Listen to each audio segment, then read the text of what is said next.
DA নিয়ে supreme কোর্টের কাছে আরও 6 মাস সময় চাইল রাজ্য সরকার। রাজ্য সরকারি এবং সরকারি সাহায্যপ্রাপ্ত প্রতিষ্ঠানের কর্মীদের বকেয়া ডিএর 25% মিটিয়ে দেওয়ার জন্য রাজ্যকে সুপ্রিম কোর্ট যে 6 সপ্তাহ সময় দিয়েছিল তা শুক্রবার শেষ হয়েছে।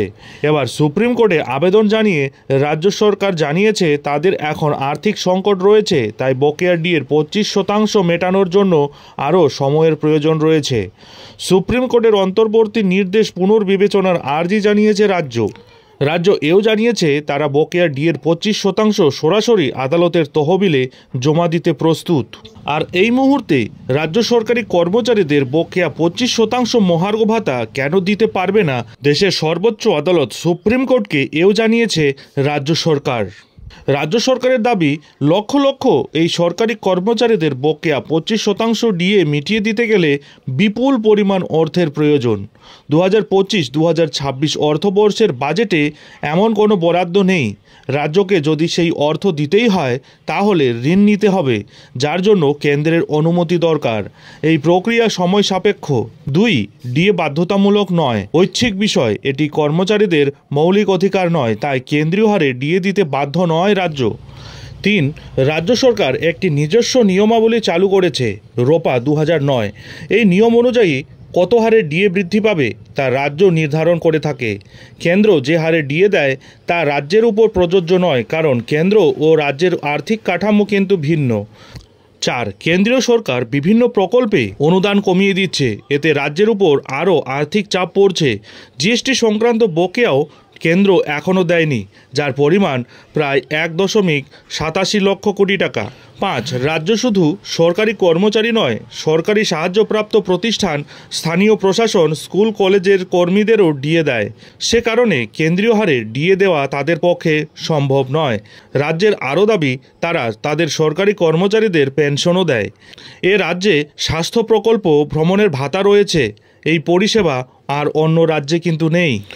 16 মে সুপ্রিম কোর্ট ডিএ সংক্রান্ত মামলায় নির্দেশ দিয়েছিল 2009 থেকে 2019 সাল পর্যন্ত যে পরিমাণ ডিএ রাজ্য সরকারি কর্মচারীদের বকেয়া রয়েছে তার 25% রাজ্য সরকারকে মিটিয়ে দিতে হবে পরের 6 সপ্তাহের মধ্যে।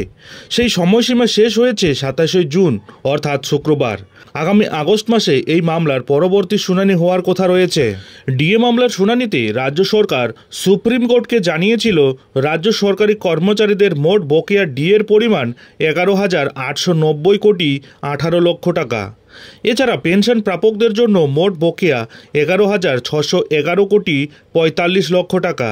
এছাড়া শিক্ষক, পুরসভা, পঞ্চায়েত, স্বশাসিত সংস্থা ও রাজ্য সরকার পরিচালিত সংস্থার কর্মীদের পাওনা 18,369 কোটি 32 লক্ষ টাকা। সব মিলিয়ে অঙ্কটা 40,000 কোটি টাকার বেশি। তাই রাজ্য সরকারের আইনজীবী অভিষেক মনু সিংভি দেশের সর্বোচ্চ আদালতকে জানিয়েছেন পুরো ডিএ মিটিয়ে দিতে গেলে সরকারের আর্থিক অবস্থার বেহাল হয়ে যাবে, কিন্তু সুপ্রিম কোর্টের অন্তর্বর্তী নির্দেশ মেনে এর 25% অর্থাৎ প্রায় 10,425 কোটি টাকা আগামী 27 জুনের মধ্যে মেটাতেই হবে। পশ্চিমবঙ্গের রাজ্য সরকারি কর্মচারীরা বর্তমানে 18% হারে ডিএ পাচ্ছেন। কয়েক মাস আগে বাজেট বক্তৃতার সময়েই মাননীয় মুখ্যমন্ত্রী মমতা বন্দ্যোপাধ্যায় 4% ডিএ বৃদ্ধির কথা জানিয়েছিলেন। তারপর 14% থেকে বৃদ্ধি পেয়ে ডিএ হয় 18%। সেই বর্ধিত ডিএ কার্যকর হয় 1 এপ্রিল থেকে।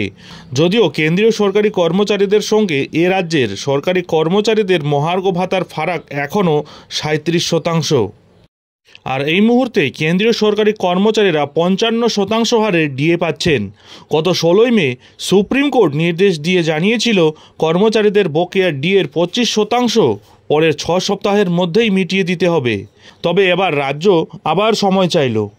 এই প্রসঙ্গে বঙ্গীয় শিক্ষক শিক্ষাকর্মী সমিতির সাধারণ সম্পাদক স্বপন কুমার মণ্ডল বলেন, সরকার সুপ্রিম কোর্টের নির্দেশকে অমান্য করে নির্দিষ্ট সময়ের মধ্যে বকেয়া ডিএর 25% তো দিলই না, উল্টে সুপ্রিম কোর্টে সময় চেয়ে মডিফিকেশন অ্যাপ্লিকেশন করেছে বলে শোনা যাচ্ছে। সরকার কি তাহলে আইন আদালত কিছুই মানে না? মূল মামলাকারী কনফেডারেশন অফ স্টেট গভর্নমেন্ট এমপ্লয়িজের সাধারণ সম্পাদক মলয় মুখোপাধ্যায় বলেন, রাজ্য সরকার এই পদক্ষেপ করতে পারে বলে আমরা আগাম অনুমান করেই বৃহস্পতিবার রাত 12টার পরে মুখ্য সচিবকে একটি নোটিশ পাঠিয়েছি। আমরা যে আগামী দিনে রাজ্য সরকারের বিরুদ্ধে সুপ্রিম কোর্টে আদালত অবমাননার মামলা করব সে কথা রাজ্য সরকারকে জানিয়ে দেওয়া হয়েছে। সিপিএমের রাজ্য সরকারি কর্মচারী সংগঠন কোঅর্ডিনেশন কমিটির নেতা বিশ্বজিৎ গুপ্ত চৌধুরী বলেন, রাজ্য সরকার রাজ্যের সরকারি কর্মচারীদের অধিকারের টাকা আটকে রেখে মৎসব করে বেড়াচ্ছে।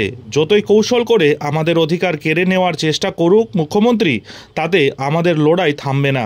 তৃণমূল সমর্থিত রাজ্য সরকারি কর্মচারী ফেডারেশন এ প্রসঙ্গে কোনো মন্তব্য করতে চায়নি।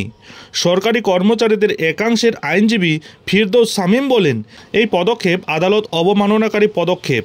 রাজ্য সরকারের উচিত সুপ্রিম কোর্টের নির্দেশকে মান্যতা দেওয়া। আমার টাকা নেই বলার যুক্তি নেই, কারণ কর্মচারীদের বেতন পেনশন হচ্ছে স্থায়ী খরচ। খেলামেলা করে স্থায়ী খরচের অর্থ নষ্ট করেছেন তিনি।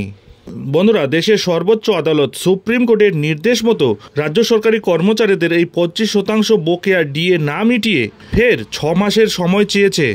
এই প্রসঙ্গে আপনাদের মতামত অবশ্যই কমেন্ট বক্সে কমেন্ট করে জানাতে ভুলবেন না। যাই হোক, এখন এখানেই শেষ করছি। এই ধরনের পরবর্তী লেটেস্ট আপডেটগুলি ঠিক সময় মতো পেতে অবশ্যই চ্যানেলে চোখ রাখুন।